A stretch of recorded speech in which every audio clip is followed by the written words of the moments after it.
gracias por este tiempo, Padre, por permitirnos venir juntos como tu iglesia.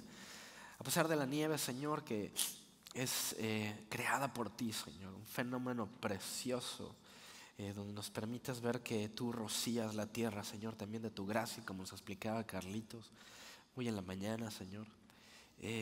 Ponemos este tiempo en tus manos, dirígenos, guíanos. Gracias, Dios, en el nombre de Cristo Jesús. Amén.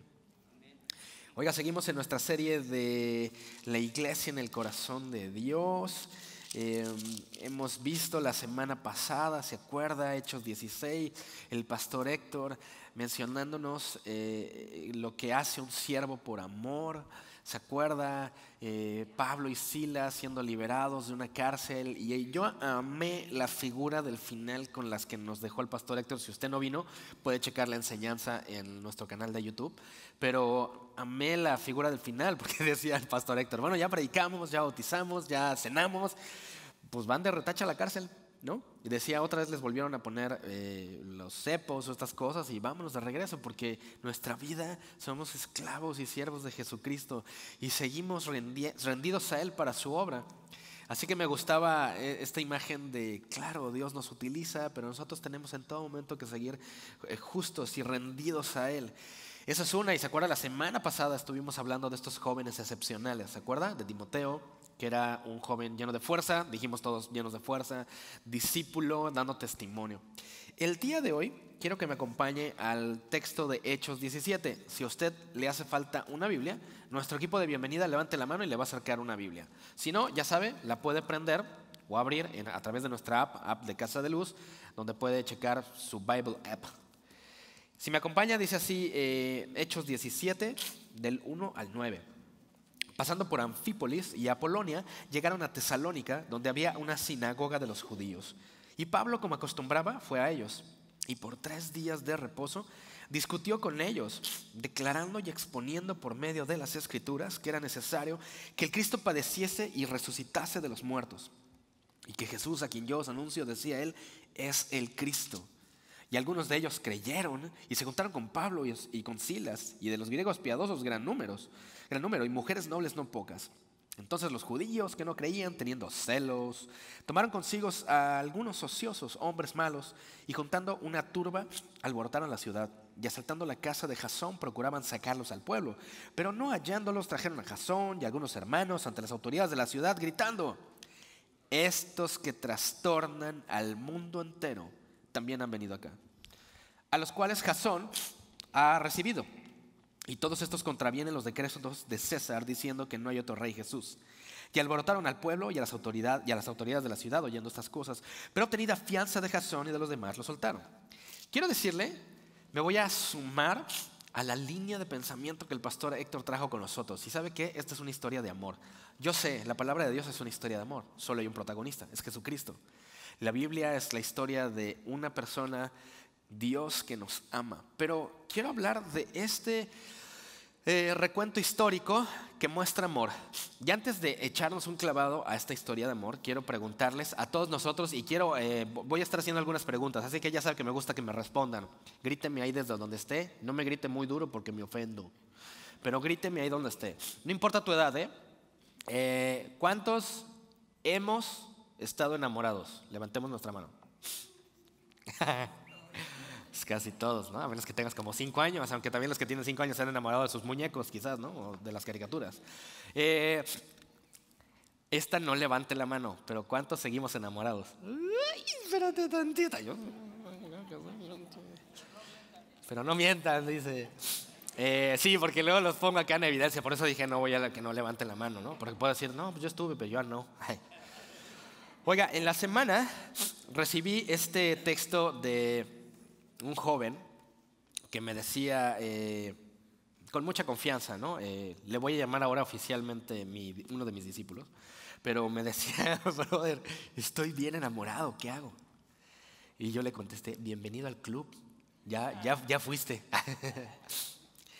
¿Qué sucede cuando estamos enamorados? Haces cosas, acaba de decir un pequeñito de Casa de Luz, haces cosas locas. Lo dijo perfectamente, ¿verdad? Haces cosas locas. Todos los que hemos estado enamorados hemos hecho locuras por el amor, ¿verdad? Hacemos viajes largos compramos cosas aunque no tengamos dinero. Y sígale a la línea, ¿no? O sea, súmele a la lista de cosas de locuras. Eso es cuando estamos enamorados, ¿verdad? Porque uno quiere conquistar a la chica o al chico. Las chicas que no se bañaban y se peinaban, se peinan y se bañan. Los chicos que no se rasuraban, se rasuran. Le cuento otra anécdota muy graciosa que estábamos con este jovencito, mi esposita y yo, en algún momento, y le decíamos, este jovencito ya en edad de conquistar a una chica. Y le decíamos, ¿qué onda? ¿Cuándo va a haber una chica que veamos aquí, cristiana, con la que salgas? Y él, no, yo nunca voy a salir con nadie. Eso a mí no me interesa. Ese mismo día hubo un evento. Y entonces así en la salida vemos a este muchachito, la chica le estaba haciendo algo en la mano. Y la cara del muchacho era como de borrego que lo iban a llevar a hacerlo barbacoa. Y de ahí lo perdimos, así ni nos peló el muchacho este. Es increíble lo que hace el amor, ¿verdad? Pero quiero decirle, porque uno pensaría que este enamoramiento puede ser el acto de mayor locura. Pero me puse a pensar y dije, no, hay algo más profundo. Porque una cosa es cuando estás enamorado, pero ¿qué pasa cuando le abres la puerta de tu corazón a alguien? ¿Y qué sucede? Porque una cosa es estar enamorado y querer conquistar, ¿estás de acuerdo? Pero otra cosa es cuando la persona te conquistó. Ahí sí ya fuimos todos, ¿verdad? Porque natural, orgánicamente, fíjese lo que Dios pone en nosotros. Cedemos, ¿verdad? Cedemos. Si esa persona que conquistó nuestro corazón, a la cual le abrimos en nuestro corazón, le gusta cierto tipo de comida y nosotros no, nosotros cedemos y empezamos a comer de esa comida, ¿verdad?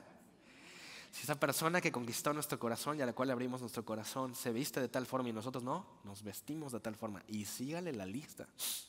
Me voy a dar el permiso de balconear a mi esposita preciosa, pero yo no sé si usted sabe, pero colecciono cómics, ahí como me ve. Coleccionaba, hace muchos años que no lo hago, pero de joven, quizás durante 2 décadas, estuve coleccionando de estos cómics que uno los envuelve y los debe de dejar en su bolsa original para que tengan un valor fuerte después de unos años. Me gustaban mucho los cómics, todavía no teníamos ni las tabletas ni las plataformas digitales, pero tenía estos 40 o 50 cómics guardados perfectamente en sus bolsitas. Entonces esos nadie los tocaba, ¿no? Yo se los enseñaba así se los enseñaba a todo el mundo. ¿Ya viste mi cómics? Déjame verlo, no lo vas a tocar. Son míos y quiero que valgan mucho en unos años. Estos cómics, después del tiempo, yo sabía que tenía unos 4 o 5 cómics que cada uno de ellos valía más de $1,000. Imagínense. Pero una condición, como todos los objetos de colección, es que deben de estar en sus empaques originales sin abrir. Mi esposa se mete a mi corazón, obviamente, nos casamos. Y un día yo me voy a hacer algo y cuando regreso veo mis cómics perfectamente acomodados en un librero sin sus bolsas originales. Yo recuerdo que llegué y me empezó a temblar la voz. ¿Qué le hiciste a mis cómics? ¿Qué le pasó a las bolsas de los cómics? Y ella, no, pues, ¿cuándo? Ella, claro, dijo, ¿cuándo has visto que un libro esté en una bolsa? Los libros son para leerlos, hay que sacarlos de la bolsa. En ese momento, híjole, yo ahí sí creo en la misericordia y gracia del Señor, fíjense. No tengo ni idea, no reaccioné con ella, no me enojé. O sea, sí sé que me enojé por dentro, así de algo me hirvió. Mis cómics, nadie los había tocado en tantos años. Y mi esposa hizo lo que quiso. Entonces, no le dije nada así de, pero me acuerdo que sí le dije así como, pero eran de colección, ya no son de colección. Pasaron el tiempo, como los meses, los años, y mi esposa ve este programa en alguno de estos canales diciendo, estos cómics, si usted los tiene en sus bolsas originales, valen mucho dinero. Me acuerdo perfecto de la cara de Arelita volteándome a ver así. Yo le quité las bolsas a tus cómics. Y yo, ¿y por qué no me dijiste nada? Te amo. En ese momento se apareció el espíritu de Stan Lee y nos jaló las patas a los dos, ¿no? Eso es lo que sucede con el amor, ¿verdad? Y quiero revelarle esta historia de amor. Porque cuando uno le abre la puerta del corazón a otra persona, porque así estamos programados los seres humanos, uno es trastornado, revolucionado, movido a cosas que nunca antes había hecho. Versículo 1 dice: pasando por Anfípolis y Apolonia, llegaron a Tesalónica, donde había una sinagoga de los judíos. Si usted ve el mapa que tenemos aquí, este mapa de Filipos a Tesalónica es la línea naranja. Vamos a ver en todo este capítulo, este es el viaje de todo el capítulo 17. Vamos a ver en la siguiente semana a Berea y Atenas, Grecia. Estamos en este lado de Asia Menor, ¿no? Asia Menor de este lado ya Europa, ya están picando por acá. Y de Filipos a Anfípoli de Anfípolis y Apolonia a Tesalónica son cerca de 100 millas. 100 millas es más o menos la distancia que haríamos de aquí caminando a un pueblo o ciudad en Michigan que se llama South Haven, del otro lado del lago Michigan. Si nos fuéramos caminando, según el Google Maps, dice que iríamos 2 días sin parar. 2 días caminando. Los estudiosos dicen que ellos hicieron 3 días caminando. Eso es importante porque no existía Uber, no existía más que irse caminando, quizás caballos, pero es así como uno se tenía que ir. Tesalónica es interesante porque Tesalónica hasta el día de hoy fue en ese momento y hasta el día de hoy es la segunda ciudad más grande en Grecia, con una población en ese momento estimada en 200,000 personas. Era una ciudad grande e importante, fundada en 315, nombrada así por la esposa de Casandro, uno de los líderes importantes de Alejandro el Grande. ¿Se acuerda? ¿Se acuerda del emperador Alejandro el Grande? Cuando los romanos tomaron primero en Macedonia en 167, se hizo capital y los gobernadores de ese tiempo, Octavio y Antonio, como se unieron a la batalla de Alejandro el Grande, Tesalónica, esto es un dato muy importante, fue dado el estatus de ciudad libre. Eso quiere decir que todas las ciudades alrededor del imperio eran colonias, pues era un imperio. Pero Tesalónica era una ciudad libre. Eso es muy importante porque nos vamos a topar con algunos datos interesantes. Así que Tesalónica, nos dice Pablo en algún momento en su carta a Tesalonicenses que él exactamente estaba buscando llegar a este lugar para establecerse. ¿Se acuerda que Pablo cosía tiendas o bordaba tiendas y de eso vivía? Entonces él no se detenía así de: si no hay ahorita provisión para predicar el evangelio, yo me pongo a trabajar porque mi pasión y a eso me ha llamado Dios. Así que si yo tengo que generar mis propios recursos, yo trabajo y le doy. Versículo 2. Y Pablo, como acostumbraba, fue a ellos. ¿A dónde? A los judíos, en la sinagoga. Y por 3 días de reposo discutió con ellos. 3 días de reposo, 3 fines de semana, 3 sábados, iba y predicaba la palabra de Dios. ¿Por qué a las sinagogas? ¿Se acuerda que dice Jesús en Mateo 15:24? Él respondiendo dijo a una mujer cananea: no soy enviado sino a las ovejas perdidas de la casa de Israel. Recuerda que estamos en una historia de amor. Y esta historia de amor va primero con los familiares, por así llamarlo. Así que Pablo, aunque Dios ya les había revelado, ¿se acuerda? En el capítulo 15, en el concilio de Jerusalén, ya nos había revelado el Señor que la salvación es abierta para todos. Había una prioridad de impactar primero con el mensaje a los judíos. Así que él iba y quería hablarle a sus familiares, a aquellos cercanos a su corazón. Quería platicar y conversar acerca de la palabra de Dios. Versículo 3: y declarando y exponiendo por medio de las Escrituras que era necesario que el Cristo padeciese y resucitase de los muertos, y que Jesús, a quien yo os anuncio, decía, es el Cristo. Cuando habla esta palabra de explicar, la palabra literalmente significa abrir.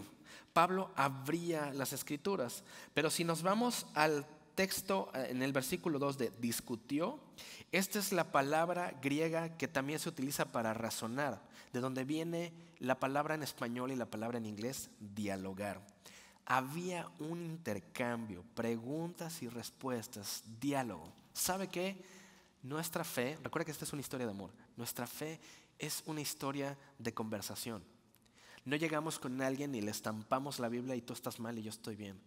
Nuestra fe debe de estar abierta para preguntas y respuestas. Pregúntame, permíteme, dame la oportunidad de aclarar tus dudas. ¿Y sabe por qué? Lo acabo de decir.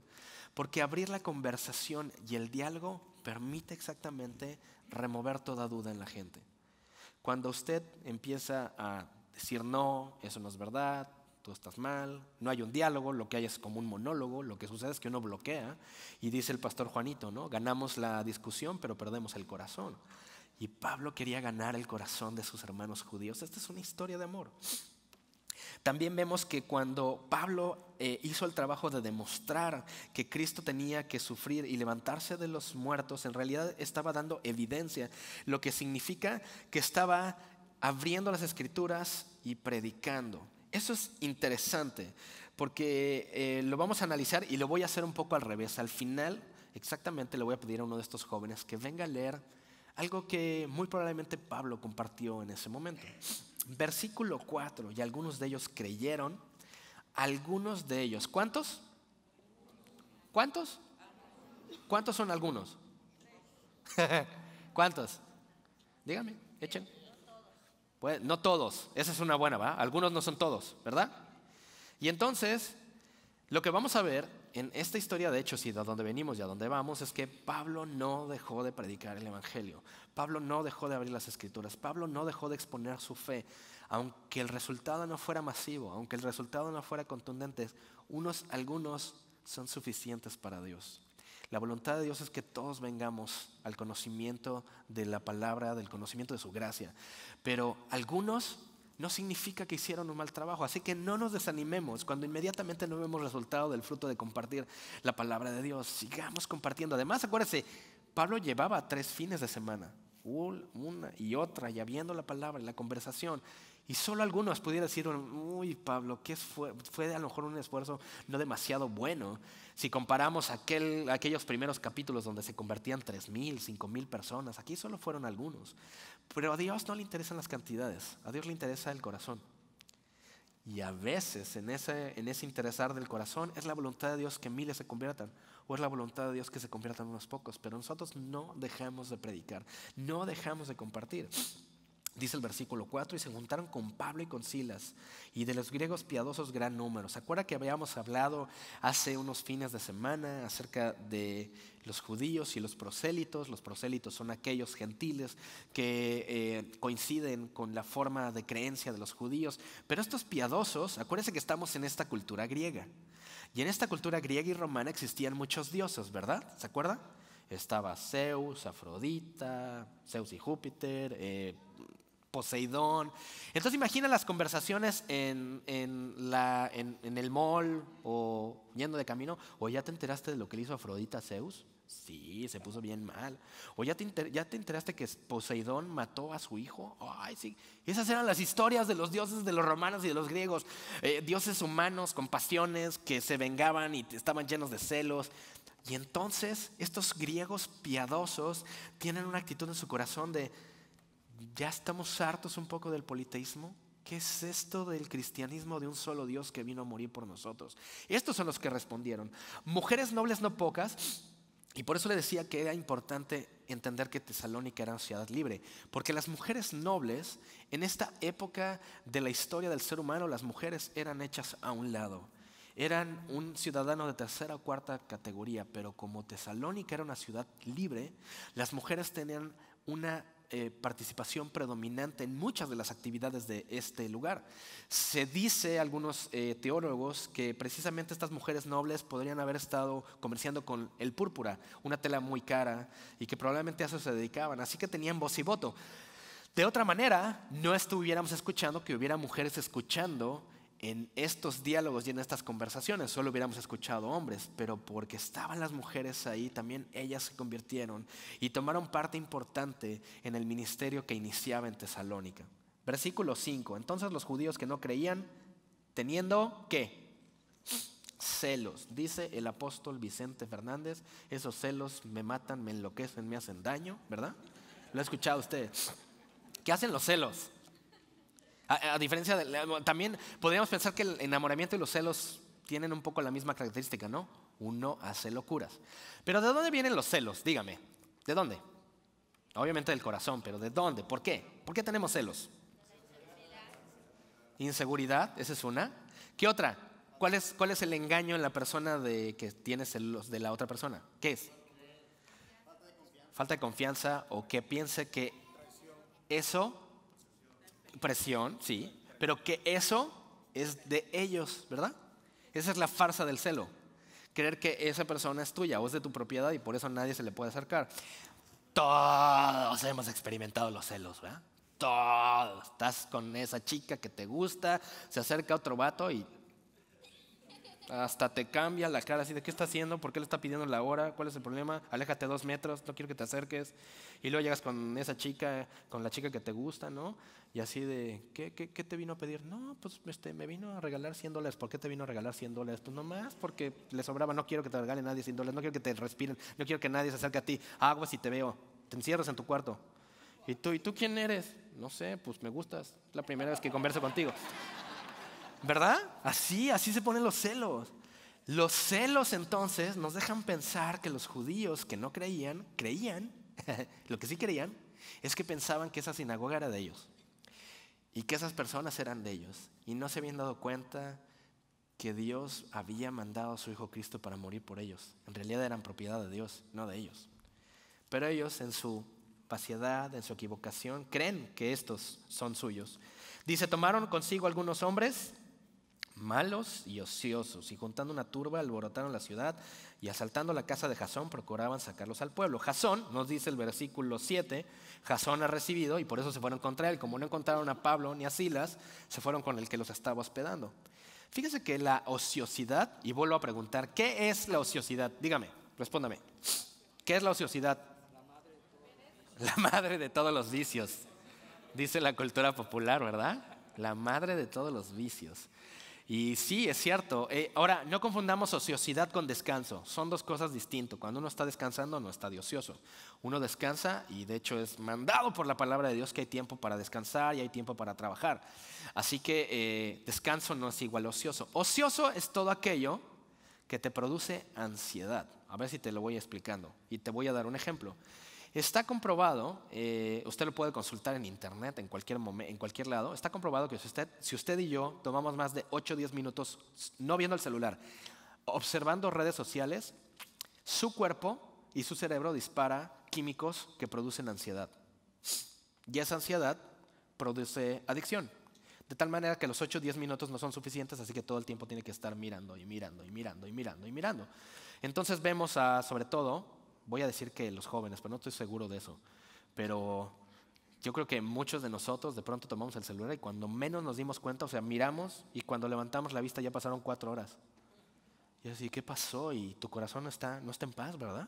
Pues estás duro y dale y estás mirando y se está produciendo ansiedad. Y esta ociosidad no te lleva a ningún lado bueno, ¿verdad? Dios llama a personas que están ocupadas, no a personas que están ociosas. La maldad llama a las personas que están ociosas. Y por eso estos judíos, viendo a estos tipos que no estaban haciendo nada, que estaban ansiosos a ver de qué hacían, pues les dicen, oigan, pues vamos a echarle pleito a unos cuates que vienen a compartirnos de una gran historia de amor y estamos hartos de ellos y no queremos, así que vengan y vamos a echarle pleito. Pues todos, no sé qué está pasando, pero vamos. Y fueron. Amo el versículo 6 y por eso le digo que esta es una historia de amor. Dice en la segunda parte del verso, ante las autoridades de la ciudad gritando, estos que trastornan al mundo entero también han venido acá. ¿Sabe? La palabra trastornar significa, es del griego anastato, que significa afectar el balance, desbalancear, desestabilizar. Es la misma descripción que se utiliza para la palabra revolución. Y yo diría que es la misma palabra que se utiliza para enamorar.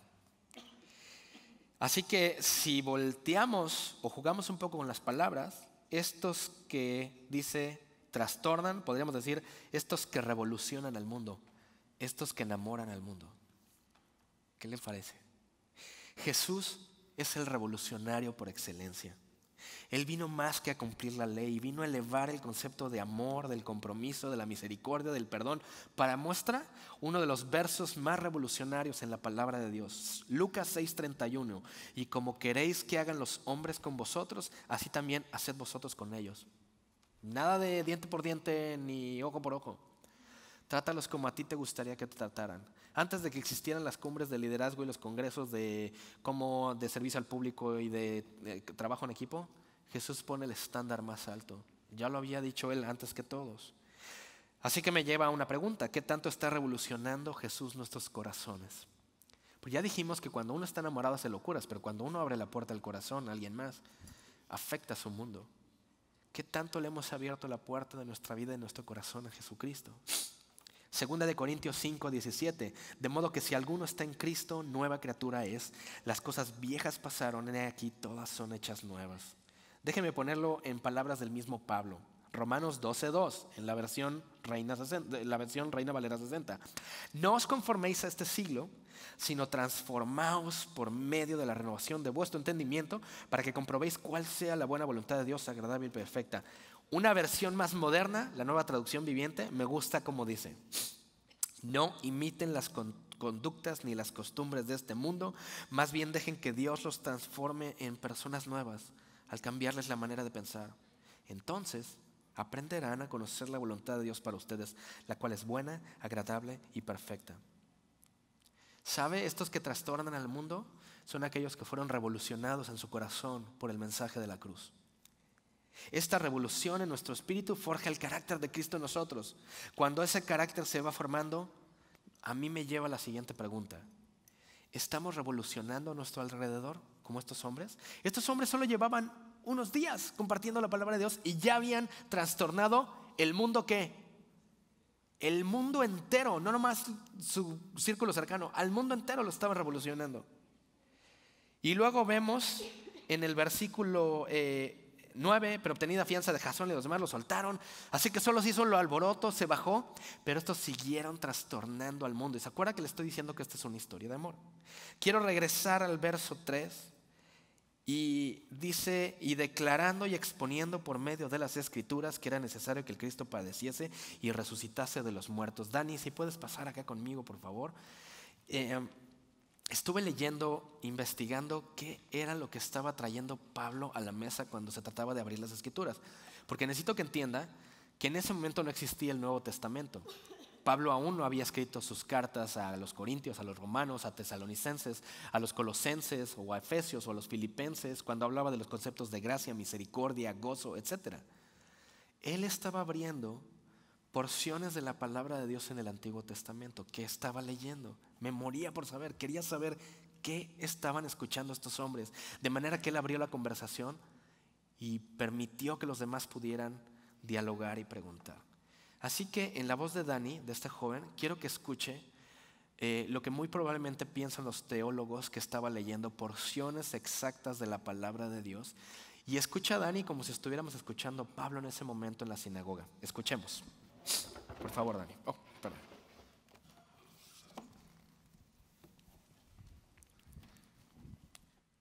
Dice Isaías 53: ¿quién ha creído a nuestro anuncio? ¿Y sobre quién se ha manifestado el brazo de Jehová? Subirá cual renuevo delante de él, y como raíz de tierra seca, no hay parecer en él, ni hermosura. Le veremos, mas inatractivo para que le deseemos. Despreciado y desechado de entre los hombres, varón de dolores, experimentado en quebranto, y como que escondimos de él el rostro, fue menospreciado y no lo estimamos. Ciertamente llevó él nuestras enfermedades y sufrió nuestros dolores, y nosotros le tuvimos por azotado, por herido de Dios y abatido. Mas él herido fue por nuestras rebeliones, molido por nuestros pecados. El castigo de nuestra paz fue sobre él, y por su llaga fuimos nosotros curados. Todos nosotros nos descarriamos como ovejas, cada cual se apartó por su camino, mas Jehová cargó en él el pecado de todos nosotros. Angustiado él y afligido, no abrió su boca. Como cordero fue llevado al matadero, como oveja delante de sus trasquiladores, enmudeció y no abrió su boca. Por cárcel y por juicio fue quitado, y su generación, ¿quién la contará? Porque fue cortado de entre la tierra de los vivientes, y por la rebelión de mi pueblo fue herido, y se dispuso con los impíos su sepultura, mas con los ricos fue su muerte. Aunque nunca hizo maldad, ni hubo engaño en su boca, con todo eso Jehová quiso quebrantarlo, sujetándole al padecimiento. Cuando haya puesto su vida en expiación por el pecado, verá linaje, vivirá por largos días, y la voluntad de Jehová será en su mano prosperada. Verá el fruto de la aflicción en su alma y quedará satisfecho. Por su conocimiento justificará a mi siervo justo a muchos, y llevará las iniquidades de ellos. Por tanto, yo le daré parte con los grandes y con los fuertes repartirá despojos, por cuanto derramó su vida hasta la muerte y fue contado con los pecadores, habiendo él llevado el pecado de muchos y orado por los transgresores. Y dice Salmo 22, versículo 1, Dios mío, ¿por qué me has desamparado? ¿Por qué estás tan lejos de mi salvación y de las palabras de mi clamor? Versículos 6 y 8. Mas soy yo gusano y no hombre, oprobio de los hombres y despreciado del pueblo. Todos los que me ven se escarnecen, estiran la boca, menean la cabeza diciendo, ¿se encomendó a Jehová? Líbrele él, sálvele, puesto que en él se complacía. Dice versículo 14 al 18, he sido derramado como aguas, todos mis huesos se descoyuntaron. Mi corazón fue como cera, derritiéndose en medio de mis entrañas. Como un tiesto se secó mi vigor, y mi lengua se pegó a mi paladar. Y me has puesto en el polvo de la muerte, porque perros me han rodeado. Me ha cercado cuadrilla de malignos, horadaron mis manos y mis pies. Contar puedo todos mis huesos. Entre tanto, ellos me miran y me observan. Repartieron entre sí mis vestidos, y sobre mi ropa echaron suertes. Gracias, Dani.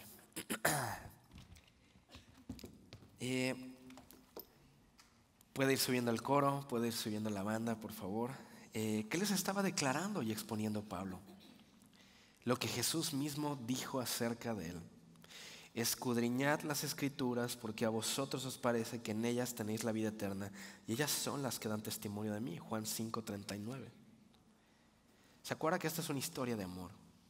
Una historia de amor donde Pablo abre las escrituras como las que vamos a escuchar ahorita, y cualquier persona que escuche Isaías 53, ¿cómo no pensar en Jesucristo? No ha habido nadie, ningún otro ser humano en la historia que puedan cumplirse estas profecías acerca de Jesús, escritas cientos de años antes del momento de la crucifixión.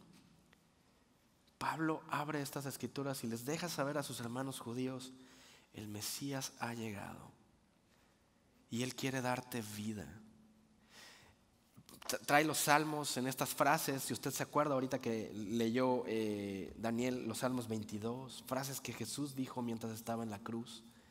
Y Él abriendo dice la palabra de Dios en Hechos 17:3 al final: era necesario que Cristo padeciese y resucitase de los muertos, y que Jesús, a quien yo os anuncio, decía Él, es el Cristo. Cuando hablamos de revolución, hablamos de esto que dejamos abrir nuestro corazón y algo entra y revoluciona. La palabra trastornar, desbalancear. Y el desbalance no significa que se pusieron las cosas en contra. Es todo lo contrario. El desbalance, cuando Jesús viene y revoluciona nuestros corazones, pone todo en rectitud. Pone las cosas en orden. Así que yo le pregunto el día de hoy, nos pregunto: ¿hemos sido ya revolucionados? ¿Estamos revolucionando a otros? ¿Estamos revolucionando nuestro alrededor?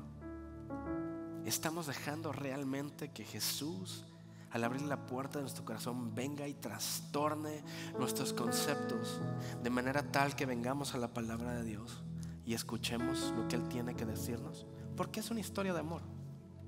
Bueno, la palabra dice: porque no hay justo ni aún uno. No hay uno que haga el bien, dice la palabra de Dios.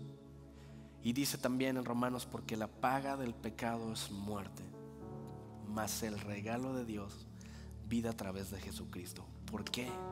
¿Por qué? Yo me seguiría preguntando ¿por qué? Si yo fuera un judío escuchando estas palabras de Pablo diciendo: estoy de acuerdo contigo, nadie nunca se ha cumplido en la historia de la humanidad estas palabras que nos mencionas de Isaías, de Salmos, ¿pero por qué? Y yo mismo traería las palabras de Jesús a la mesa en Juan 3:16, diciéndole a Nicodemo: porque de tal manera amó Dios al mundo. Esta es una historia de amor. La revolución en nuestro corazón viene inspirada del amor más grande que ha existido en la historia del universo. Porque de tal manera amó Dios al mundo que dio a su Hijo unigénito, para que todo aquel que en Él crea no se pierda, mas tenga vida eterna. Jesús está buscando revolucionar nuestros corazones, trastornar nuestra vida, ponerla de cabeza, pero en realidad ponerla correctamente. Cambiar, como dice Romanos y lo acabamos de leer, mover estos conceptos del mundo para poner conceptos de una vida y un estándar de vida más altos. Amar a nuestro prójimo como a nosotros mismos, amar a Dios con todas nuestras fuerzas, amar a nuestras esposas como no se nos dice en otros lados, sujetarnos a nuestros esposos, etcétera, etcétera. El día de hoy escuchemos esta historia de amor tocando las puertas de nuestros corazones. Y si hay alguien aquí el día de hoy que aún no le ha abierto la puerta de su corazón a Jesús y quiere dejarle entrar, hoy es el buen día.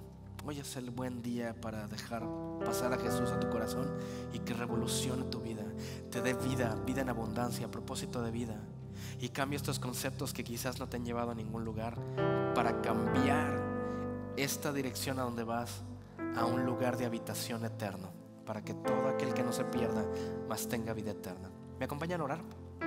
Cerramos nuestros ojos. Dios, gracias porque has revolucionado la historia. Aquellos que ya te hemos abierto la puerta de nuestro corazón, has revolucionado nuestra vida entera, Dios, a través de tu palabra.